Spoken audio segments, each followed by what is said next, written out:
Good morning, everyone, and welcome to Fuel for Success. This is episode 195 on a Wednesday morning. Welcome to October.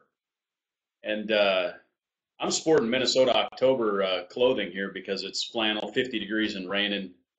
So a little bit of something for everybody. If you're at work, dressed well, Matt's got your back. If you're at home slumming like me, I got your back.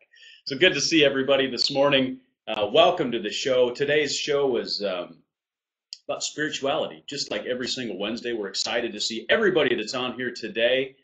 And how are you this morning on this 1st of October, my friend? Blessed. So happy to be alive. Excited about our show today. Love to talk about spirituality because God is my favorite subject. Good. I like that. Hey, I want to remind everyone, just like every show, and I've already got one question in. If you have a question you'd like to ask, by all means, type it in the chat box over there. Click down below and type your question in any of those methods. You can also email me, mike@mattmaddox.com. Shoot us a text, 727-341-5599. If you don't like to text, you can actually call that number and leave a voicemail, too, 727-341-5599. And that will work as well. Or email. Email is the easiest way. Email is the easiest. Or text. Probably so. Or get ready. Type soon. Very soon, Mike is going to have a Fuel for Success app out there for us all. So just hang tight. It's coming. Hang tight. Oh, one other thing. If you're watching this on YouTube, click on the subscribe button. Subscribe. Because sometimes we put out little clips and other videos in between, and you'll get those. Can you tell us the value of subscribing, Mike? I just did. Well, the other thing, of course, is you get notified of every video we put out there when you subscribe, yeah, that's really why. And then you'll know. So if I, for example, sing Happy Birthday to Matt and put it on YouTube, you'll get notified. Hypothetically speaking. Like you did. I was thinking you would go. I was thinking, being that day I talked about being expressive, and I was thinking you were going to be more expressive on that video. But I got it. It's Mike Hopkins. It's not your cup of tea to just like express. So I understood. I forgave quickly. I appreciate that, and just in my own defense, not that I need to defend myself because I didn't have to do the video in the first place, but in my defense, I actually hadn't picked up my banjo probably in about 3 months, so I was really focused. Like, where are those strings again? So. Okay, I forgive. I'm quick to forgive, my friend. I appreciate that. Hey, actually, we got sunshine this morning. We got sunshine this morning, Al. But I do see rain clouds, so, take the good and the bad, my friend. It'll be over before we know it, this little rain spell that we're under, and our sunshine will be back. That's good. Well, we got it here. It's 50 and raining, but it's beautiful October weather. Man, told my daughter on the drive to school this morning, I said, in a perfect world, you and I would be duck hunting right now. Unfortunately, the world's not perfect. So... Why even put that in her mind, though? Let's talk about that. Why even put that there? Because now subconsciously, all day today, she's going to be thinking about duck hunting. Well, that's good. I got no problem with that. I would be. Are you kidding me? With the weather outside, I'll be thinking about it all day. Yeah, it's actually good to do that, believe it or not. Like this morning, Caleb was holding a Derek Jeter card in his hand. Baseball card. Right. And I looked over on our way to school and I said, hey, why are you holding the Derek Jeter card? He goes, Dad, you've been teaching me about the power of visualization. And he's just been staring at the card. So maybe, send your daughter like a picture of a duck tomorrow, That might be a good idea. For us, it's baseball. For you guys, it's hunting. It's all perfect. Yeah. Al says she's thinking the goal in life is to go duck hunting. It is, Al. Al? What else would there be to be? I mean, that's the reason I do everything else, right? So, no, I'm just kidding. Yeah, she definitely knows that isn't the ultimate goal in life. Saw the cutest thing. My younger brother loves to duck hunt. He's 5 years younger than me. During Dutch season, pretty much everything else stops. He's got three beautiful little girls, and they have a note on the refrigerator that says "Daddy's Ducks," and there's hash marks for every one that he shoots this year. 3 so far, which isn't great for him, but. Did you just use the word cute? I think I was talking about his little girls, though. They are cute. I've been calling my boy Mike out a lot the first 5 minutes, man. I love you, Mike. Let's talk about the questions that have come in today, my friend. Let's focus, shall we? Let's get spiritual for a minute.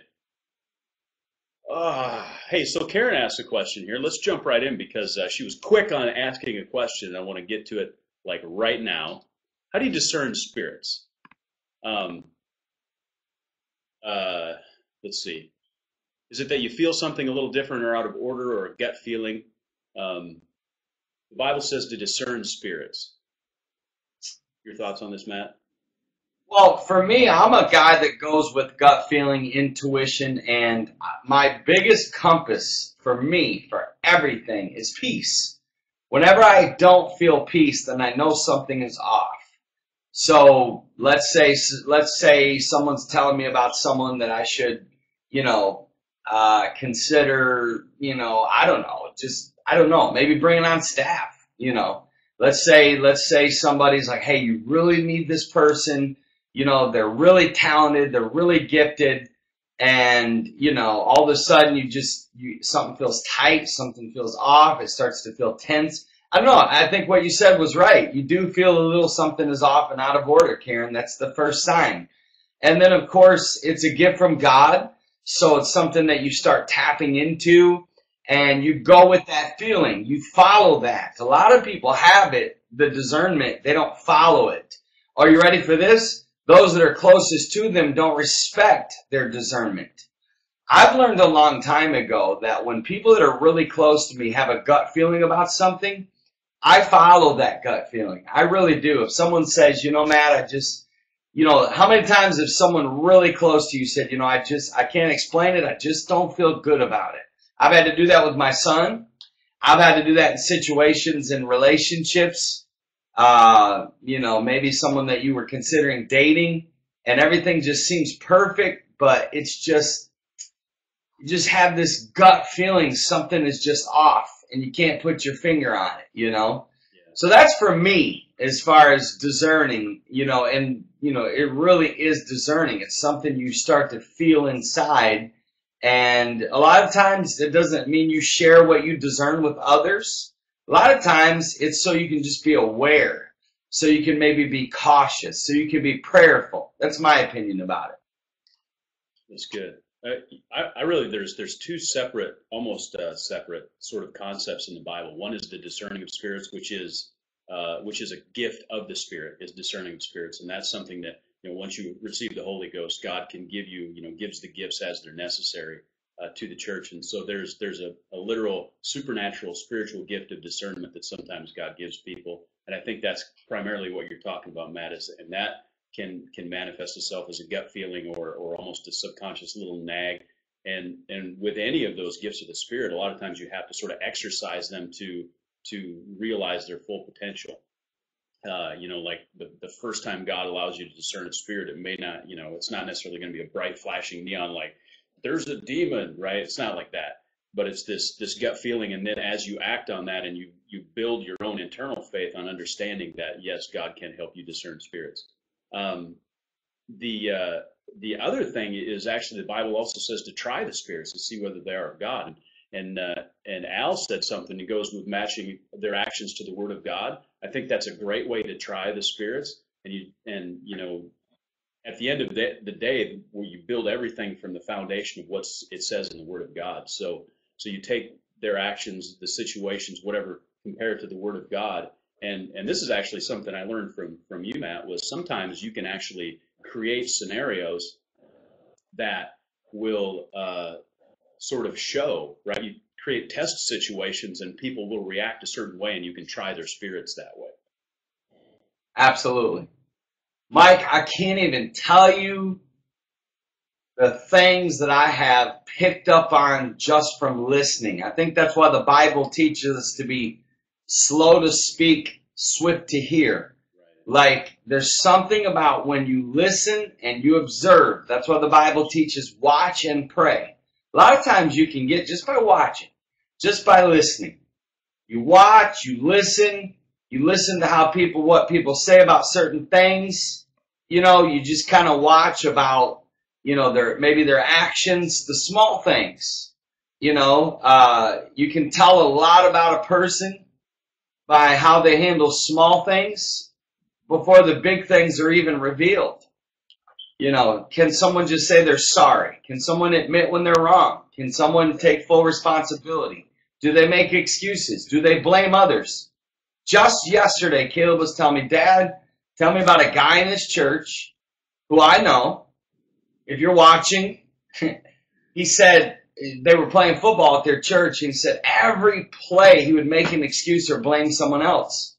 And I said, you know what, Caleb, that's actually a sign that he's not secure. He's insecure. People that do that are not real people. They're not the real deal. Because real leaders and real people don't blame others. They don't make excuses. They're quick to say, you know what, it was my fault. Like, honor the people in your life that can say the words, it was my fault. Like, if someone has the ability to say, you know what, I got to be honest, it was my fault. Like, that right there is a sign that you can probably trust that person. But to the person that will not take responsibility, to the person that will not admit when they're wrong, to the person that, you know, will blame other people, or talk about other people. That's what I say about listening. You know, listen, you can get a lot. You can discern a lot by listening and observing and watching. Watch a person's actions. You know, it's like somebody, well, I don't want to go here. We'll talk about that in another show. But anyways, Mike, good stuff. You know, we really talked about, you know, we're body, soul, and spirit, and those concepts are so intertwined in us that it's not really possible to separate them out fully. And so sometimes we think about spiritual concepts like discerning spirits, and we think, well, that's a spiritual thing. But, you know, we have a subconscious mind. God gave us that, right? He gave us the ability to, like, read body language unconsciously and subconsciously. And so all those things work together, right, to help us in things like discerning spirits, understanding, you know, where people are coming from, all of those things. And so don't confuse, just because it's a spiritual thing, that it is completely, you know, eliminates your emotion and your mind, because think about it, right, feel it, right, and then also understand it in spirit. So those three things really work together to help you understand a situation and discern spirits. So don't like say, well, it's easy for us as people like to try to compartmentalize things. And as an engineer, I know I'm that way. It's like, this drops in this bucket, this goes in this bucket, this goes in this bucket. But people aren't three separate buckets. They're one big messed up bucket. Y'all are a big messed up bucket. That's good. That's good, Mike. Very good. Hey, that's great. Let me ask you a question. This is something that came in, and when you first started on your spiritual journey, I mean, each of us have influences in our lives and mentors and things of that nature. Who are some of the people that helped you the most, and what was it that they did that helped you? And I think this would be helpful for our listeners, because a lot of us, you know, maybe are even mentoring other people, and we can glean from some of those examples. So who influenced you the most in your spiritual journey? Look, man, you know, I was raised Catholic, and a lot of people think that, you know, I don't like people that put down other religions to make their religion premier. I just think that when you go that way, like, believe it or not, I actually got a lot of good from my upbringing. And so I really don't appreciate when people, you know, resort to that, because they're still good. Right. You know, whether it's right or not, that's not the issue. The issue is there was still good. For me, my grandma, believe it or not, put some good spiritual foundations in me. There's two things she taught me that are very important in the spiritual life. Number one was she never went to bed without praying. I mean, my grandma in her whole life never missed a night of prayer. And she was Catholic her entire life. Number two, is she never missed Mass. I mean, she was religious about going to Mass. Snowing, raining, she just didn't miss. So that taught me a lot about faithfulness.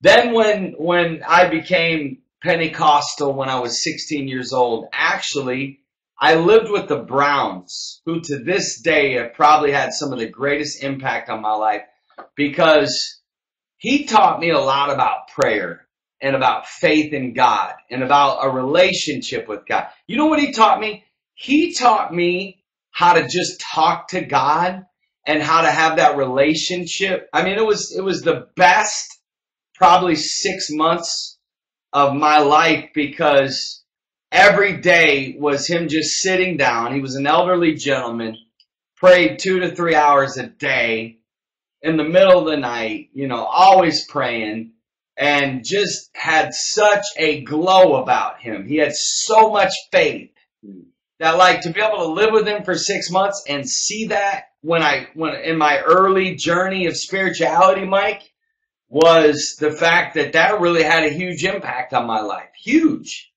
I think about it all the time. Like, there's probably not a week that goes by that I don't think about some of the things that he taught me about God and about prayer. And you ready for this? The simplicity of prayer. Like, too many people make prayer too complicated. Yeah. For me, he made it so simple. He was the one that taught me just to talk to God. And for me, that was life-changing. That really made a big, huge impact. Then the third person, and you're talking about my early journey, when I first started, would be this lady by the name of Mama Rosa. I call her Mama Rosa, okay? I met her in the mall when I was like 16. She was in a wheelchair, and she was sitting there, and I was walking by the food court. She had dropped something off her table. And I mean, obviously it's the natural thing. I was walking by, so I picked it up and I put it back on the table. And she says, "I knew that God was going to send you to me." I mean, it was like, okay, you know, like, wow, like, this is pretty interesting. But no, she said, "Sit down." And so I sat down, and listen, this woman was powerful. To this day, anytime I need a word from God or I need direction, bam, Mama Rosa is in tune. That woman prays, and she spoke so much life over. You know what she did for me? She took away any, like she really taught me a lot about the love of God. She taught me a lot about prayer as well. But she had such a humble, such a humility. Like, she taught me how to relate with God and even nature, you know, and creation. It just, I mean, it's a long story, but she had a way of bringing things in the Bible and making it so clear. Like, I used to go over to her house and just hang out with her, you know. I'd go to the mall and hang out with her at the food court. You know, her and her husband would eat Chinese food, and I would just ask her all kinds of questions about God. And she was powerful. I mean, right in the middle of the mall, man, she would start speaking in tongues. She would start praying. You know, I would say, you know, I'm considering what Bible school I should go to. Next thing you know, she'd start speaking in tongues. Everybody in the whole food court was looking at us. And I'm young. I'm like 16, right? I'm just new in this. So I'm like deathly embarrassed. Like, she's speaking in tongues. And everybody's looking at us, and I'm just kind of like, what do you do? You know, you just kind of bow your head, just kind of like, you know. But when she was done, my friend, bam! It was like lights on, clear direction, just had a way of just, you know, she was very tough on me. Very tough on me. And she had a huge impact on my life, man. That's awesome. I love that. So, what about you? Just real quick, did you join her in eating Chinese food? You know what? I didn't. And I knew nothing about health. I just have never liked Chinese food. Ever. But there's two things I like from Chinese.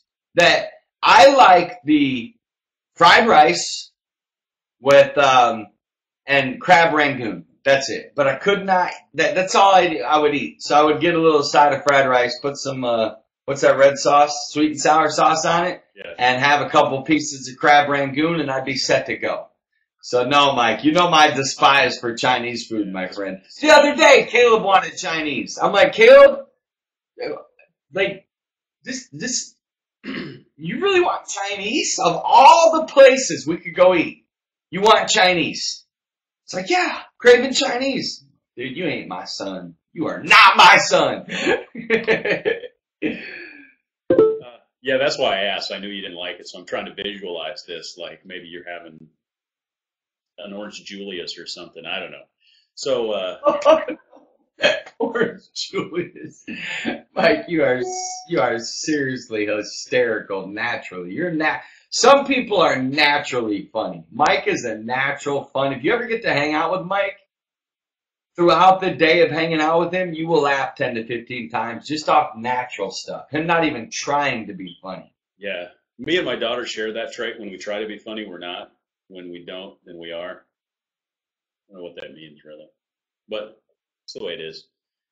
I actually think, of course, I've actually had the same pastor for the entire time that I've been Christian. And so my pastor, Rick Fleming, is like a solid foundation in my life, that like the unwavering rock, of a man that I can talk to, and he's also a good friend of mine. So he's definitely poured a lot into me.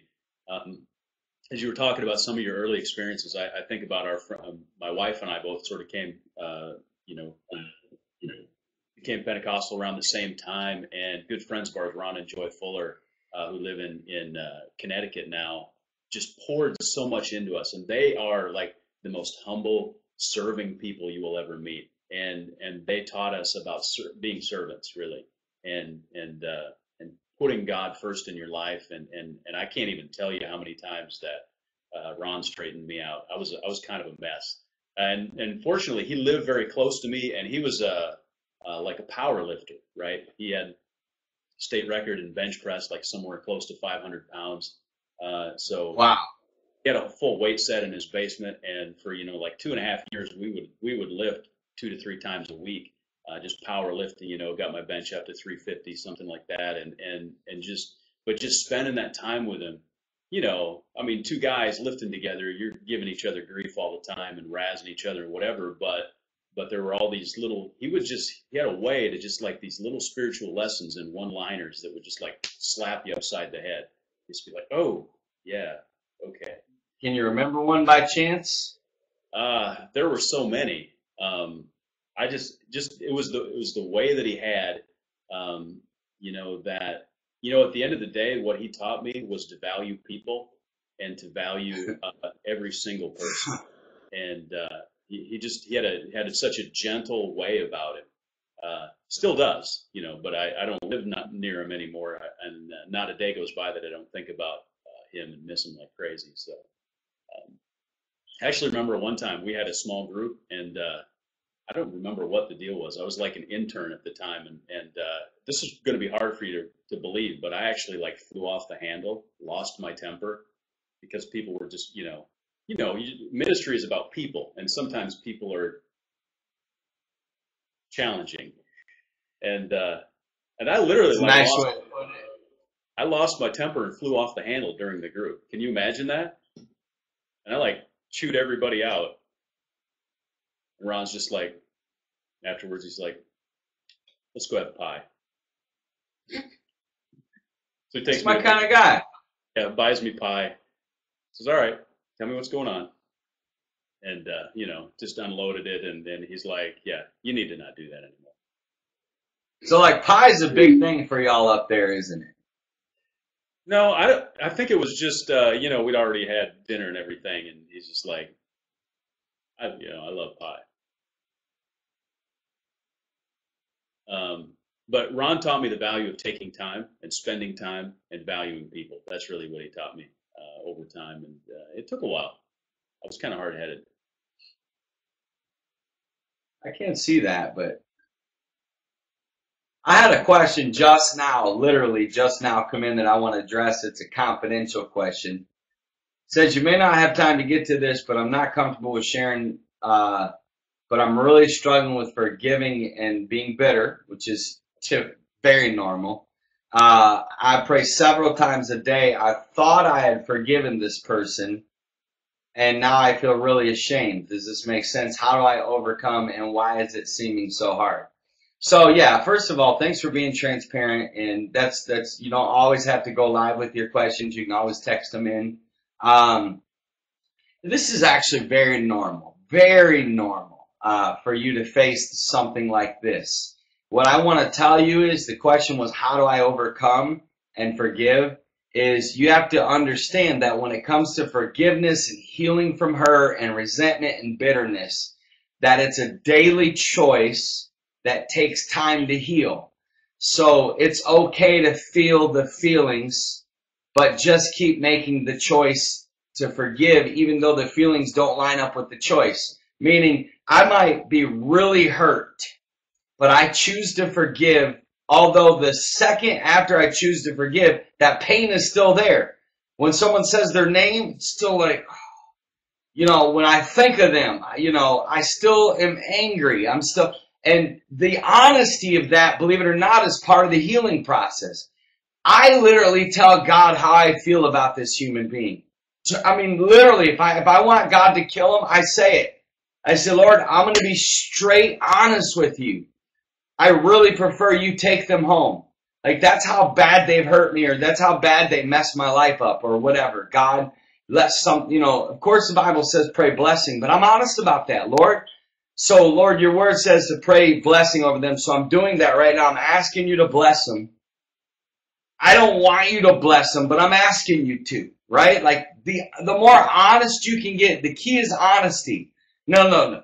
The key is like deep honesty, like real honest, because that brings healing. God's okay with that. You hear me? God, your Father, He is okay with you hurting and you bleeding and you suffering and you feeling bitter. But be honest about those feelings. God, I still feel bitter. I don't receive this. I'm not going to allow this. I am choosing to forgive, but I need some help here because I still feel this way. That has helped me heal over a lot of bitterness. But I'm going to be real with you. Sometimes it's taken 3 to 5 to sometimes 7 years. So sometimes, I'll be honest, I'm not perfect in that area of my life, even now with some people, where I keep daily praying, God bless them, heal them, bless their finances. Now, do I always mean it? Again, it's all about honesty. It's okay to say, God, do I really want you to bless them? No, but I'm honoring your word and I'm praying your blessings over them. Believe it or not, that feeling will come. It will come. And then one day you'll feel it and you'll say, you know what, God, I really want you to bless them. I feel so sorry for them that I hope that they spend the next 30 years in just bliss and happiness and blessing and prosperity. I hope they win a cruise. I hope they get a raise. And listen, you'll get to the place in your healing where you mean it. Where literally you transfer from bitterness to actually feeling sorry for that person. And not sorry of like a cocky, I feel sorry for them, but like, wow, I really feel sorry that they're that unhealthy, that they're that small-minded. Like, they don't have any more power over my life. Again, to the person that texted this in, this is really a 30-minute show, this topic. So I'm giving you enough right now to let you know that you'll be okay and that it'll take time, but keep making the decision and doing it daily. That would be my advice. Mike, you want to throw anything in there on that, my friend? Well, that's really good advice, and I think that for me, the way that I sort of approach that is that I always look at it from a standpoint of I don't like to have someone else or something else having control over me, and so to me, it's empowering to let it go and just say, you know what, I'm not going to allow someone else to control any aspect of my life, not direct it, and really that's what you're doing when you're holding on to resentment, when you're not forgiving, is that you're allowing someone else, and they're not even thinking about you, right? mean, you're not even on their radar anymore, and yet you're allowing them to drive your life. And that to me doesn't make any sense. For me, it's actually just it's a logic thing. I'm like, well, this is a thing that is controlling me, and I'm just going to get rid of it. And so that's how I approach it. Yeah, and I'm totally with you on that. Like, literally, I make a list of people that I need to forgive. I literally have a list of people that I need to forgive. When I look back on the list of the people that I've truly forgiven, I have zero bitterness from them. I can honestly tell you, I'm healthier, right. I'm more successful, I'm more prosperous because I released that. So it's not even worth, like Mike said, I love this analogy that Mary said. It's like handcuffing them and bringing them with you everywhere you go. And it's so true. They're not even worth the space in your head. They're not even worth 1 minute's time of your thoughts. They're not even worth 1 ounce of your energy, your valuable energy. They're not even worth it. So when you view it like that and you decide, you know what, I'm not going to let these people hold me hostage the rest of my life. I'm just not. I'm not going to be bitter. Like, say the word. Say it. I'm not going to be bitter. I just saw the funniest thing that I've seen in a long time. Last night, Caleb was telling me with passion while we were taking a walk. I mean, Mike, he had passion. He was telling, call Mike right now. He said it. Call him, Dad. I said, well, he's probably having dinner. He said, Dad, call him. He wants us to do a Mission 25 calendar. He thinks it's going to explode, right? Okay. So I didn't even know he did this, but I just looked on my bulletin board. There's a 3x5 card that has a star, and it says Mission 25 calendar. He must have put a little reminder for me on my bulletin board. He said he had a dream about it. He said he thought about it all day in school, and he said, I wrote it down. I said, I got to tell Dad to tell Mike, you guys need to do a Mission 25 calendar. So that was cute. I just said the word cute. You said it in the beginning. I said it in the end. We need to go hunting, Mike. We need to go backpack. Yeah. Time to get more rugged, my friend. We need to go duck hunting. Yes. Yeah, I do feel good. I have calluses on my hands. How do y'all like that? Tell Caleb we're on it. We'll figure it out. We'll make it happen. It's a done deal. Yeah, and it's actually, Mike, believe it or not, his idea about this and what we're working on with our other thing is huge. All right, he gave me 2 ridiculously good ideas. What's that? You have to loop me in on it. I'm going to loop you. My friend. Okay, well, we're out of time. We love you guys. We appreciate y'all hanging out with us. Love the Q&A. Love the comments. Like Mike said in the beginning, go to YouTube and click subscribe. And go to our Facebook page, Fuel for Success. We're all over the place. iTunes. You can get us on your iPod, iPad, iPhone, whatever, Droid. It doesn't matter. Your computer. Of course, you can go to fuelforsuccess.tv. and watch any of our, Mike, 195th episode. That means next week we're celebrating 200. Remember when we celebrated 100? Yeah. I remember it as if it was yesterday. Yeah. Huh? We were in Chicago. We were. Did we do anything big for episode 100? I can't remember. We always do something big. Every show is big. And we're so ubiquitous, we're everywhere. We might be on your doorstep soon. If you hear a knock on your door, it's going to be us. Say, hey, it's going to be us. You need to be successful. We're here to help you. I'm there, dude. I've had something in me snapped yesterday. Someone innocently said something to me yesterday that literally was like awakening the sleeping giant. I can't even tell you. If I told you right now, the show could not contain what has snapped in here. Like, and you know what? And I said to that person, you innocently just said something that I promise you 2 years from now, I will come back and I will shake your hand. I might even send you on a cruise. I might bring you a medal. I don't know. But one day I'm going to thank you for what you just innocently said that completely ripped my world apart. And no, I'm not bitter. It's called holy anger. So when you don't want to admit that you're bitter, you just call it holy anger. There's your tip for the day, my friends.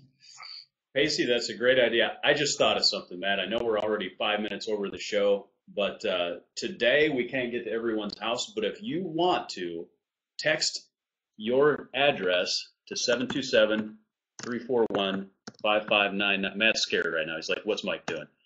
Text your address. I'm actually free. We're gonna handwrite a postcard and send it to you right now. Send us your address. We're gonna personally send you a postcard if you send your address to this number, 727-341-5599, or you can email it to me, mike@mattmaddox.com. Get me your address. You got a postcard coming. That's just until we can get to your house. Just until we can actually show up. That's right. Yeah. So this is for our live viewers only, correct? No, anybody. Nice.